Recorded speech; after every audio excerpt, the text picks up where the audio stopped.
ఇలాంటి మరెన్నో వీడియోలు చూడ్డానికి like, share, subscribe and comment. Karthika Puranam 2వ అధ్యాయం. వశిష్ఠులు జనక మహారాజునకు తెలియజేయు విధానం. జనక, ఇంతవరకు నీకు కార్తీక మాసము నందాచరించవలసిన విధిక్రమము మాత్రమే తెలియజేసి తిని. కార్తీక మాసంలో సోమవార వ్రతమునకు ప్రత్యేక ప్రాముఖ్యము గలదు. కాన సోమవార వ్రత విధానమును, దాని మహిమను గురించి వివరించుదును. సావధానుడై ఆలకింపుము. కార్తీక మాసంలో సోమవారము శివునకు అత్యంత ప్రీతికరమైన రోజు. ఆ రోజున స్త్రీ కానీ పురుషుడు కానీ ఏ జాతి వారైనా కానీ రోజంతనూ ఉపవాసముండి నదీ స్నానం చేసి తమ శక్తి కొలది దాన ధర్మములు చేసి నిష్ఠతో శివదేవునకు బిల్వపత్రములతో అభిషేకం చేసి సాయంత్రము నక్షత్ర దర్శనం చేసిన తర్వాత భుజించవలెను. విధముగా నిష్ఠతో నుండి ఆ రాత్రి అంతయు జాగరణ చేసి పురాణ పఠనమునరించి తెల్లవారిన తర్వాత నదికి వెళ్ళి స్నానమాచరించి తిలాదానము చేసి తమ శక్తి కొలది పేదలకు అన్నదానము చెయ్యవలను. అటుల చెయ్యలేని వారు కనీసము 3 బ్రాహ్మణులకైనను తృప్తిగా భోజనము పెట్టి తాము భుజించవలెను. ఉండగలిగిన వారు సోమవారం నాడు 2 పూటల భోజనం కానీ ఏ విధమైన పలహారము కానీ తీసుకోకుండా ఉండుట మంచిది. ఇట్లు కార్తీక మాసమందు వచ్చు సోమవార వ్రతమును చేసిన ఎడల పరమేశ్వరుడు కైలాస ప్రాప్తి కలిగించి శివ సన్నిధికి చేర్చును. భర్త లేని వితంతువు సోమవార వ్రతమును ఆచరించి శివపూజ చేసినచో కైలాస ప్రాప్తియు, విష్ణు పూజ చేసినచో వైకుంఠ ప్రాప్తియు నొందును. దీనికి ఉదాహరణగా ఒక ఇతిహాసము కలదు. దాని నీకు తెలియపరచదను, శ్రద్ధగా వినుము. కార్తీక సోమవార ఫలంచే కుక్క కైలాసమున ఉండుట. పూర్వకాలంన కాశ్మీర దేశంలో ఒక బ్రాహ్మణుడు కలడు. అతడు పురోహిత వృత్తిని చేపట్టి తన కుటుంబమును పోషించుకుంటూ ఉండెను. అతనికి చాలా దినములకు ఒక కుమార్తె కలిగెను. ఆమె పేరు స్వతంత్ర నిష్ఠూరి. ఆ తండ్రి ఆమెకు సౌరాష్ట్ర దేశీయుడగు మిత్రశర్మయను సద్బ్రాహ్మణ యువకునకిచ్చి పెళ్లి చేసెను.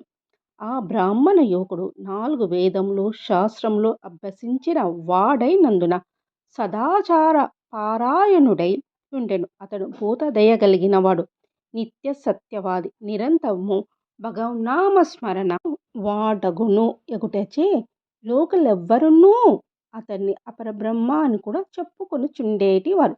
ఇటువంటి ఉత్తమ పురుషుని భార్యగు నిష్ఠూరి యవ్వన గర్వంతో కన్నో మిన్నో గానక పెద్దలను దూషించుచు అత్తామామలను భర్తను తిట్టుచు కొట్టుచు రక్కుచు పరపురుష సాంగత్యం గలదై వ్యభిచారిణై తన ప్రియులు తెచ్చిన తినుబండారములు, బట్టలు, పువ్వులు ధరించుచు దుష్టురాలై తిరుగుచుండగా వంశమునకు అప్రతిష్ట తెచ్చుచున్నదని అత్తామామను ఆమెను తమ ఇంటి నుండి వెడలగొట్టిరి. కానీ శాంత స్వరూపుడగు ఆమె భర్త మాత్రము ఆమె యందు అభిమానం పోక ఆమె ఎంతటి నీచ కార్యములు చేసినను సహించి చీ పొమ్మనక విడువక ఆమె తోడనే కాపురము చేయుచుండెను. కానీ చుట్టుపక్కల వారా నిష్ఠూరి గయ్యాళితనమును కేవగించుకొని ఆమెను కర్కశ అనే ఎగతాళి పేరును పెట్టుటచే అది మొదలందరూ దాన్ని కర్కశ అనియే పిలుచు ఉండేటివారు. ఇట్లు కొంతకాలం జరిగిన తర్వాత ఆ కర్కశ ఒకనాటి రాత్రి తన భర్త గాఢ నిద్రలోనున్న సమయము చూసి మెల్లగా లేచి తాళి కట్టిన భర్తయన్న విచక్షణ కాని దయాదాక్షిణ్యాలు కాని లేక ఒక బండరాతిని తెచ్చి అతని తలపై గట్టిగా కొట్టినెను. వెంటనే అతను చనిపోయెను. ఆ మృతదేహమును ఎవరి సహాయమూ అక్కరలేకని అతి రహస్యంగా దొడ్డిదారిన గొంపొయి ఊరి చివరనున్న పాడు నూతిలో పడవేసి పైన చెత్తా చెదారములతో నింపి ఏమియూ ఎరగని దానివలె ఇంటికి వచ్చెను. ఇక తనకు ఏ ఆటంకములు లేవని ఇక విచ్చలవిడిగా సంచరించుచు తన సౌందర్యం చూపి ఎందరినో క్రీగంటనే వశపరుచుకొని వారల వ్రతమును పాడుచేసి నానాజాతి పురుషుల తోడను రమించుచు వర్ణ సంకరురాలయ్యెను. అంతయేగాక పడుచు కన్యలను, భర్తలతో కాపురం చెయ్యుచున్న పడుచులను తమ మాటలతో చేరదీసి వారికి కూడా దుర్బుద్ధులు నేర్పి పాడు చేసి విటులకు తాడ్చి ధనార్జన కూడా చెయ్యసాగెను. జనకరాజా, యవ్వన బికము ఎంతో కాలముండదు కదా, కాలమొక రీతిగా నడవదు. క్రమక్రమంగా ఆమెలోని యవ్వనము నశించినది. శరీరమందు మేహ వ్రాణములు బయలుదేరినవు. ఆ వ్రణముల నుండి చీము రక్తము రాసి కారుట ప్రారంభమయ్యెను. దానికి తోడు శరీరమంత కుష్ఠవ్యాధి బయలుదేరి దుర్గంధము వెలువడుచున్నది. దినదినము శరీర పటుత్వము కృషించి కురూపిణి అయి భయంకర రోగములతో బాధపడుచున్నది. ఆమె యవ్వనంలో ఉండగా ఎన్నో విధాల తృప్తి కలిగించిన విటులుయే ఒక్కరు ఇప్పుడు ఆమెను తొంగి చూడరైరి. ఆ పరిసర ప్రాంతానికి వెళ్ళిన ఎడల తాము నెటులైనను పలకరించుకునని ఆ వీధి ముఖములను చూడకుండిరి. కర్కశ ఇటుల నరక బాధను అనుభవించుచు పురుగులు పడి కొంతకాలమునకు చనిపోయినది.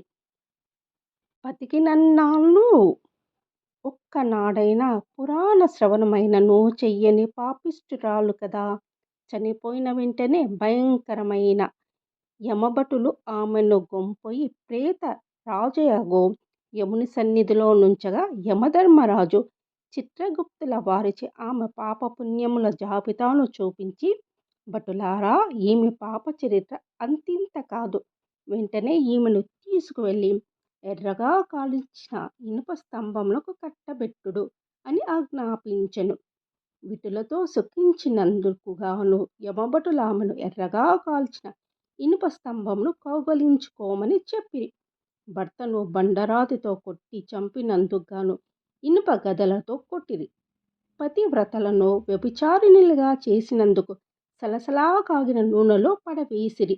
తల్లిదండ్రులకు అత్తమామలకు అపకీర్తి తెచ్చినందుకు సీసము కరిగించి నోటిలోనూ చెవులలోనూ పోసి ఇనప కడ్డీలు కాల్చి వాతలు పెట్టిరి. తుదకు కుంభీపాకమను నరకంలో వెయ్యగా అందు ఇనుప ముక్కలు గల కాకులు, విషసర్పాలు, తేళ్ళు, జరులు కుట్టినవి. ఆమె చేసిన పాపములకు ఇట్లు 7 తరాల వారు అటు 7 తరాల వారు నరక బాధలు పడుచుండిరి. ఈ ప్రకారంగా నరక బాధలు అనుభవించి కడకు కలియుగ దేశంన కుక్క జన్మమెత్తి ఆకలి బాధ పడలేక ఇల్లిల్లు తిరుగుతుండగా కర్రలతో కొట్టువారు కొట్టుచు, తిట్టువారు తిట్టుచు, తరుమువారు తరుముచుండిరి. ఇట్లుండగా ఒకానొక నాడు క్షోత్రియ బ్రాహ్మణుడు కార్తీక సోమవారం వ్రతమాచరించి ఉపవాసముండి సాయంత్రము నక్షత్ర దర్శనము చేసి బలి అన్నము నురుగుపై పెట్టి కాళ్ళు చేతులు కడుగుకొనుటకు లోపలికి వెళ్ళిన సమయంన ఈ కుక్క వచ్చి ఆ బలి అన్నమును తినెను. వ్రతనిష్ఠాగరిష్ఠుడైన ఆ విప్రుని పూజా విధానముచే జరిపించిన బలియన్న మగుట చేతను ఆ రోజు కార్తీక మాస సోమవార మగుట వలన కుక్క ఆ రోజంతయు ఉపవాసంతో ఉండుట వలన శివపూజ పవిత్ర స్థానమైన ఆ ఇంట దొరికిన ప్రసాదము తినుట వలన ఆ శునకమునకు జన్మాంతర జ్ఞానం ఉద్భవించెను. వెంటనే ఆ శునకము, విప్రలోత్తమా, నన్ను కాపాడుము అని మొరపెట్టుకొను. ఆ మాటలు బ్రాహ్మణుడు ఆలకించి బయటకు వచ్చి చూడక కుక్క తప్ప అన్యులెవ్వరూ లేనందున లోనికి ఎగెను. మరలా రక్షింపుము రక్షింపుము అని కేకలు వినబడెను.